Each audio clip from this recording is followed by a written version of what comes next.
Okay, I'm recording this the day after I watched Armadillo because at first I didn't think I would really have anything to say for thoughts on, but I feel I need to get this off my chest. I think it says a lot about the human psyche that in these 6 months, these young people, Danish people who had not been indoctrinated, could come to hate the enemy, the Taliban.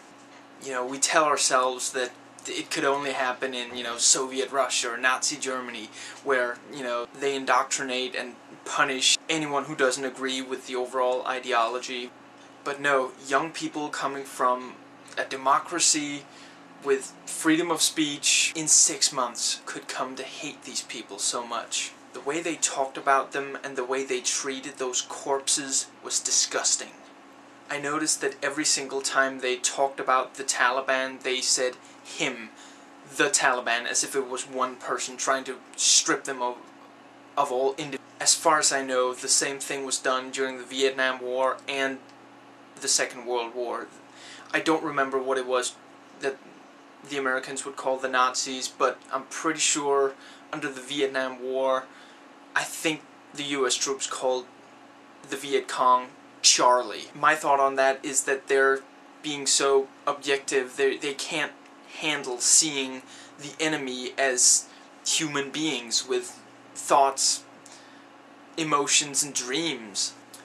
They have to be completely cold and focused. It's like the doctor standing over, the person he's cut open. The surgeon doesn't see a human being in front of them. They see, the effective machine that the human body is, and, think, okay, I have to replace this part or that part. Because the moment you start to think about the other as a human being, you start to lose focus. That's where the empathy kicks in, and that was what was clearly lacking in these young soldiers.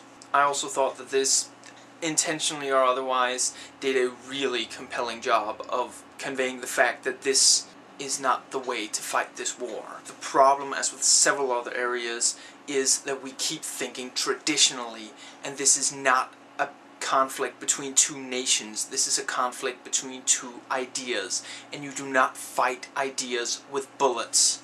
At the end of the day, if there is just one person remaining in the Helmand province or anywhere else that truly believe in the Taliban regime, it doesn't even matter if they're armed or if they're even a soldier for the Taliban.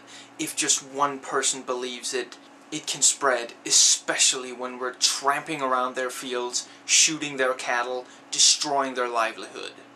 The way these soldiers were talking to the farmers, insisting that they had to cooperate, even when they're told over and over, these people will be killed if they cooperate. We cannot keep them safe, especially when we keep retreating to the camp.